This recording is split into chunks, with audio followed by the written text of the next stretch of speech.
কবিতাৰ শিৰোনাম অঘৰীৰ ঘৰ। কবি বিষ্ণুপ্ৰসাদ ৰাভা।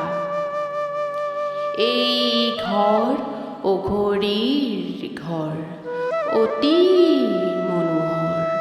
নাই ইয়াত টেক্স খাজনা, নাই একো আধুনিক যতন যাতনা।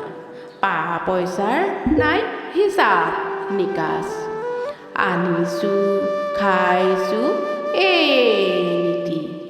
নাই একো চৰকাৰৰ দুৰ্নীতি।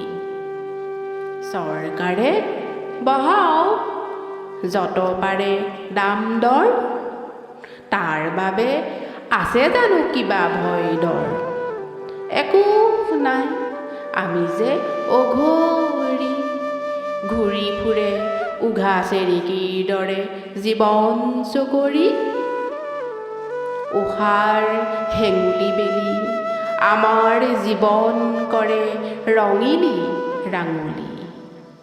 নিশাৰ জোনাই বাই ৰূপোৱালী ৰহন বোলাই, কৰে ৰূপালী জোনালী তৰাৰ তৰালী দীপালী।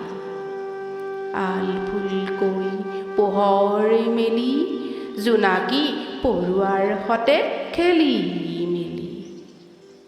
ৰ'দালিৰ ছাঁ গছ গছনিৰ ডাল পাত, চৰাই জাকৰ গীতালিৰ গীত মাত। হিয়া কৰা হাত টকৌ পাত মেলি লওঁ, বৰষুণ চিটিকি নপৰে যেন গাত। আমি যে অঘৰী বৰ দুখী, নহ'লেও গৰীব দিন